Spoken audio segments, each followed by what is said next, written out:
Hi అండి, పిల్లలు donuts అడిగినప్పుడు ఇలా బ్రెడ్తో చాలా ఈజీగా చేసుకోవచ్చు. అది ఎలాగో చూసేయండి. ఫస్ట్ అయితే బ్రెడ్ స్లైస్ని అయితే ఇలాగా సైడ్ని అయితే కట్ చేసుకోవాలి, బ్రౌన్ పార్ట్ని. ఇలా కట్ చేసుకున్న తర్వాత నేనైతే 8 బ్రెడ్ స్లైస్ని అయితే తీసుకున్నాను. రెండుగా ఇలా వాటర్లో డిప్ చేసుకొని వాటర్ లేకుండా ప్రెస్ చేసుకోవాలి. ఇలా బాల్స్ లాగా చేసుకొని డోనట్స్ షేప్ అయితే ఇవ్వాలండి.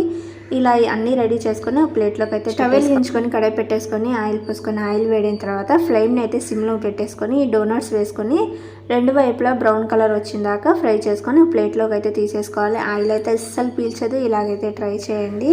ఇలాగా అన్నీ రెడీ చేసుకున్న తర్వాత నేనైతే డైరీ మిల్క్ చాక్లెట్ని అయితే మెల్ట్ చేసుకున్నానండి. ఇప్పుడు ఈ డైరీ మిల్క్ చాక్లెట్లో ఇలా డిప్ చేసేసుకొని పక్కనైతే పెట్టేసుకుంటున్నాను.